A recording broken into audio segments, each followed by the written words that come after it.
Hello guys! Hello, this is for Leo. Alright, Leo, tingnan natin kung anong message, vibration, gabay energy para sa inyong lahat. This is for June 29. Okay, June 29 hanggang July 5. May dalawang araw ng June, last 2 days of June, and first 5 days of July. So, tingnan natin. Baby, Leo. Baby. Your focus sa baby. Are you having a baby? Are you having a love life? Wow, Leo. Ito yung focus mo sa linggong ito.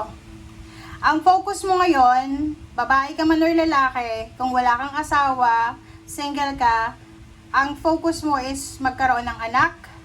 And first of all, bago yung anak, magkaroon ng love life.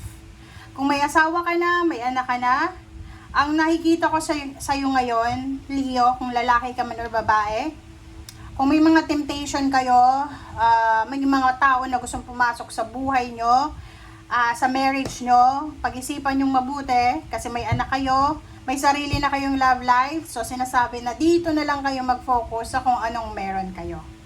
Okay.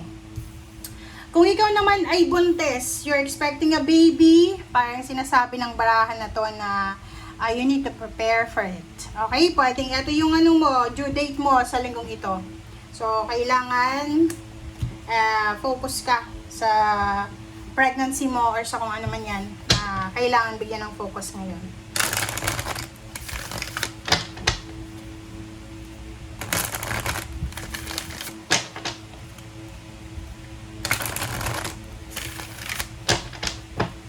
Alright.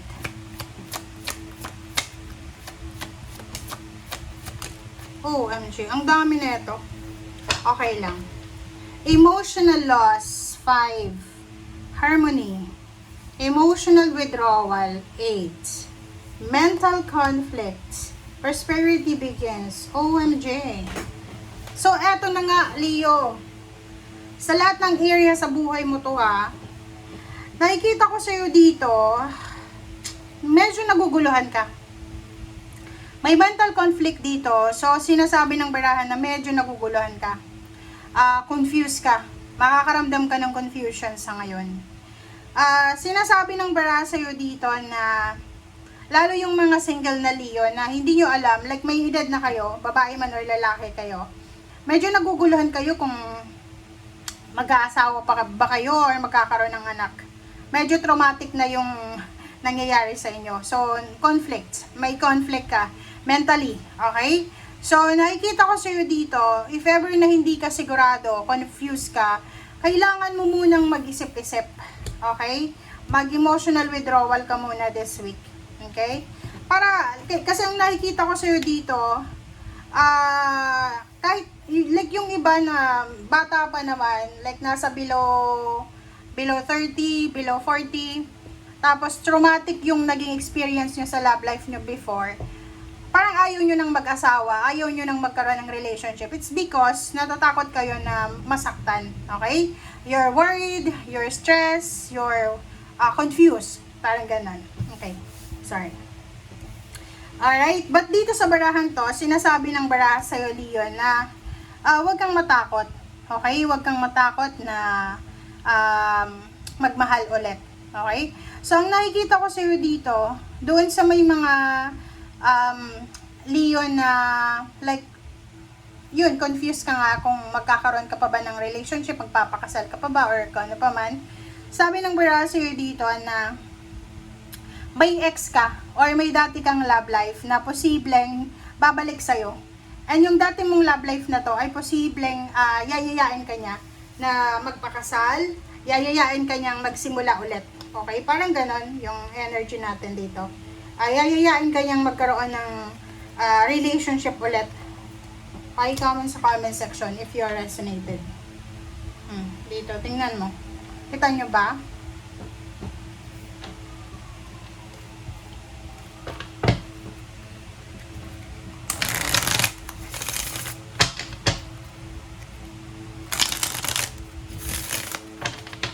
Kasi nakikita ko dyan, yung offer ng collaboration.